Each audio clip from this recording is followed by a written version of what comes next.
నకిలీ మద్యం కేసులో జోగి రమేష్ ను అరెస్ట్ చేశారు ఎక్సైజ్ పోలీసులు. దానికి సంబంధించిన బ్రేకింగ్ అప్డేట్ చూస్తున్నాం. ఉదయం నుంచి కూడా ఒక హై డ్రామా నెలకొంది జోగి రమేష్ నివాసం దగ్గర. ఉదయమే అక్కడికి పోలీసులు అలాగే ఎక్సైజ్ అధికారులు చేరుకున్నారు.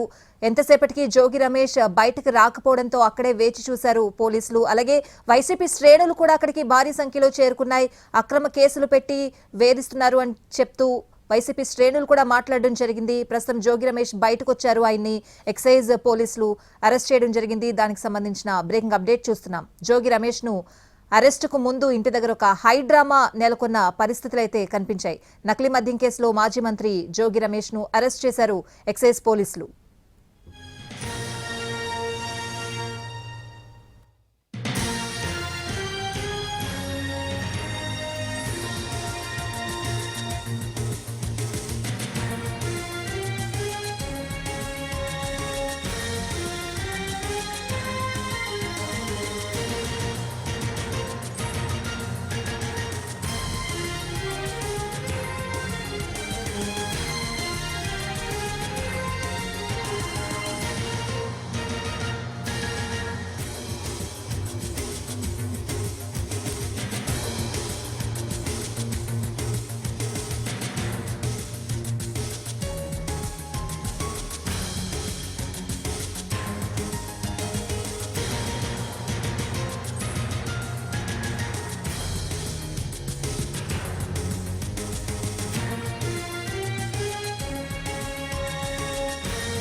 నకిలీ మద్యం కేసులో కీలక పరిణామం. మాజీ మంత్రి జోగి రమేష్ కు నోటీసులు ఇచ్చి అరెస్ట్ చేశారు ఎక్సైజ్ పోలీసులు. అరెస్టుకు ముందు ఆయన నివాసం దగ్గర ఒక హై డ్రామా చోటు చేసుకున్న పరిస్థితులు. ప్రస్తుతం అయితే జోగి రమేష్ ను ఎక్సైజ్ పోలీసులు అరెస్ట్ చేసిన సిచ్యువేషన్. పూర్తి అప్డేట్స్ అడిగి తెలుసుకుందాం. మా ప్రతినిధి శ్రీకాంత్ లైవ్ లో ఉన్నారు. శ్రీకాంత్, కొద్దిసేపటి క్రితమే మాజీ మంత్రి జోగి రమేష్ ను ఎక్సైజ్ పోలీసులు అయితే అరెస్ట్ చేశారు. ఆయన్ని నకిలీ మద్యం తయారీ కేసుకు సంబంధించి అరెస్ట్ చేసినట్టుగా అయితే అధికారులు కూడా ఆయనకి చెప్పడం జరిగింది. దానికి సంబంధించి నోటీసులు కూడా జోగి రమేష్ కి ఇచ్చారు. ఆ తర్వాత ఆయన నేరుగా విజయవాడలో ఉన్నటువంటి సిట్ కార్యాలయానికి అయితే తరలిస్తున్న పరిస్థితి కూడా ఉంది. ఉదయం నుంచి కూడా ఈ కేసుకి సంబంధించి ఒక హైడ్రామా అయితే నెలకొన్న పరిస్థితి కూడా ఉంది.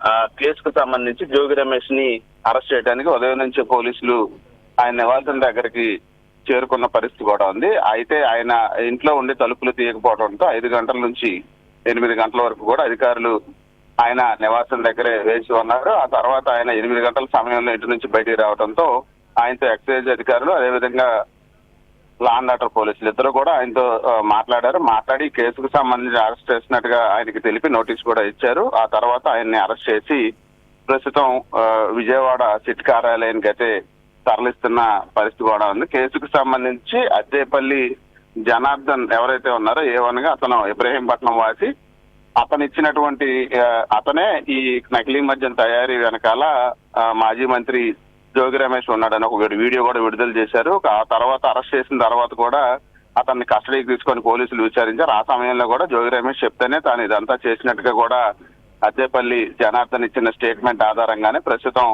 జోగి రమేష్ ని అతని సోదరుడు జోగి రాము వీళ్ళిద్దరిని కూడా అధికారులు అరెస్ట్ చేసినట్టుగా తెలుస్తుంది. దీంతో పాటు కొన్ని call data, CCTV footage, bank transaction కి సంబంధించి కొన్ని ఆధారాలను కూడా అధికారులు సేకరించినట్టుగా మనకి సమాచారం కూడా అందుతా ఉంది. చూడొచ్చు ఆ కేసుకు సంబంధించి కూడా పూర్తి స్థాయిలో అధికారులు అయితే ఈ కేసుని ఇన్వెస్టిగేషన్ చేస్తున్న పరిస్థితి కూడా ఉంది. జోగి రమేష్ అతని సోదరుడు జోగి రాము ఇద్దరిని కూడా విజయవాడ సిట్ కార్యాలయానికి తరలిస్తున్నారు. ఇక్కడ నుంచి కూడా ఆయన్ని విచారించి ఆ తర్వాత ఆయన్ని అరెస్ట్ చేసే అవకాశాలు కోర్టులో హాజరుపరిచే అవకాశాలు ఉన్నాయి. ఎందుకంటే ఇవాళ ఆదివారం కావడంతో 24 గంటల సమయం కూడా అధికారులకి ఉంటుంది. అరెస్ట్ చేసిన 24 గంటలలోపు కోర్టులో హాజరుపరచాలి కాబట్టి దానికి సంబంధించి సమయం కూడా రేపటి వరకు ఉన్న నేపథ్యంలో ఇవాళ సాయంత్రం లోపు న్యాయమూర్తి ఎదుట హాజరుపరుస్తారా, లేకపోతే పూర్తి స్థాయిలో జోగి రమేష్ ని విచారణ చేసిన తర్వాత ఆయన్ని రేపు కోర్టు తెరుస్తారు కాబట్టి ఓపెన్ అవుతుంది కాబట్టి రేపు కోర్టులో న్యాయమూర్తి ఎదుట హాజరుపరుస్తారు అనే అంశం అనేది కీలకంగా మనం చెప్పుకోవచ్చు. జోగి రమేష్ తో పాటు అతని అనుచరుడు ఆర్పల్లి రాము అనే వ్యక్తిని కూడా ఇప్పటికే అధికారులు ఉదయం 7 గంటల సమయంలోనే అరెస్ట్ చేసి అదుపులోకి తీసుకున్నారు. అతన్ని కూడా సిట్ కార్యాలయానికి తరలించిన నేపథ్యంలో ప్రస్తుతం ఇబ్రహీంపట్నం, విజయవాడ మైలవరం నియోజకవర్గంలోని ఇబ్రహీంపట్నంలో ఉన్నటువంటి జోగి రమేష్ నివాసం నుంచి అధికారులు ఆయన అరెస్ట్ చేసి తరలిస్తున్న పరిస్థితి. అదేవిధంగా జోగి రాము, అతని జోగి రమేష్ సోదరుడు రామును కూడా విజయవాడలోని సిట్ కార్యాలయానికి తీసుకెళ్తున్న పరిస్థితి అయితే ఉంది. కేసుకు సంబంధించి ఇప్పటికే 17 మంది మీద కేసు కూడా నమోదు చేశారు. ఈ కేసుకు సంబంధించి కూడా జోగి రమేష్ ని 18 గా చేర్చే అవకాశాలు అన్నట్టుగా మనకి సమాచారం కూడా ఉంది. ఎక్సైజ్ శాఖకు సంబంధించిన అధికారులు అందరూ కూడా ప్రస్తుతం జోగి రమేష్ తో పాటు వెళ్తున్న పరిస్థితి కూడా ఉంది. ఎక్సైజ్ అడిషనల్ కమిషనర్, అదే విధంగా ఎక్సైజ్ సూపరింటెండెంట్ ఆఫ్ ఎక్సైజ్ కూడా వాళ్ళిద్దరు కూడా ప్రస్తుతం జోగి రమేష్ అరెస్ట్ కు సంబంధించి విజయవాడ అతన్ని అరెస్ట్ చేసి తీసుకెళ్తున్న పరిస్థితి మనకి స్పష్టంగా కనపడతా ఉంది. శ్రీకాంత్, ఈ రోజు ఎంత మందిని అరెస్ట్ చేశారు శ్రీకాంత్?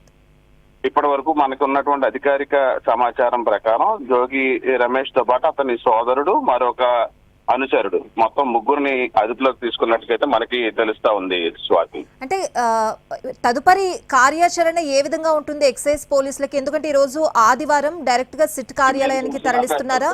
ప్రొసీడింగ్స్ ఏ విధంగా ఉంటాయి శ్రీకాంత్? అయితే ఈ కేసుకు సంబంధించి జోగి రమేష్ ని, అదే విధంగా అతని సోదరుడు జోగి రాము, అనుచరుడు జోగి ఆరేపల్లి రామయ్య, 3 కూడా ఇవాళ అరెస్టుకు సంబంధించి అధికారులు అదుపులో తీసుకొని అరెస్ట్ చేసి విజయవాడ సిట్ కార్యాలయానికి తీసుకెళ్తున్న నేపథ్యంలో ప్రస్తుతం ఆయన్ని తీసుకెళ్లి సిట్ కార్యాలయానికి కేసుకు సంబంధించి అటు అద్దేపల్లి జనార్దన్ ఇచ్చినటువంటి స్టేట్మెంట్ ఏదైతే ఉందో ఆ స్టేట్మెంట్ ఆధారంగానే అధికారులు కూడా ఆయన్ని విచారించబోతా ఉన్నారు. దీంతో పాటు జోగి రమేష్ పాత్రకు సంబంధించి కూడా అధికారులు కొన్ని కీలక వివరాలను కూడా సేకరించారు. ఆ వివరాలకు సంబంధించిన ఆధారాలను కూడా జోగి రమేష్ ఎదుట పెట్టి జోగి రమేష్ ని పూర్తి స్థాయిలో అధికారులు విచారించబోతా ఉన్నారు. ఎందుకంటే ఈ కేసులో జోగి రమేష్ ఏ విధంగా పాత్ర ఆయనది ఉంది అనే దానికి సంబంధించి అధికారులు ఇప్పటికే విచారణలో కొన్ని ఆధారాలు సేకరించారు. అద్దేపల్లి జనార్దన్ ఈ నకిలీ మద్యం బయటపడటానికి ముందు ఆఫ్రికా వెళ్లే ముందు కూడా జోగి రమేష్ ఇంటికి వచ్చి కలిశారు. దానికి సంబంధించి సీసీటీవీ ఫుటేజ్ ను కూడా అధికారులు సేకరించిన పరిస్థితి కూడా ఉంది. దీంతో పాటు జోగి రమేష్ సోదరుడు జోగి రాముతో కూడా కొంత ఫైనాన్షియల్ ట్రాన్సాక్షన్ అద్దేపల్లి జనార్దన్ నడిపినట్టుగా కూడా అధికారులు ఇప్పటికే కొంత బ్యాంక్ అకౌంట్స్ కు సంబంధించిన డీటెయిల్స్ ను కూడా తీసినట్టుగా మనకు తెలుసు. ఈ నేపథ్యంలో వీటన్నిటిని కూడా జోగి రమేష్ ముందుంచి విచారణ జరిపిన తర్వాత ఇవాళ సాయంత్రం న్యాయమూర్తి నివాసంలో కానీ లేకపోతే రేపు న్యాయస్థానంలో కానీ జోగి రమేష్ ని, అతని సోదరుడు, మిగతా అనుచరుని కూడా హాజరుపరిచే అవకాశాలు ఉన్నట్టుగా తెలుస్తా ఉంది.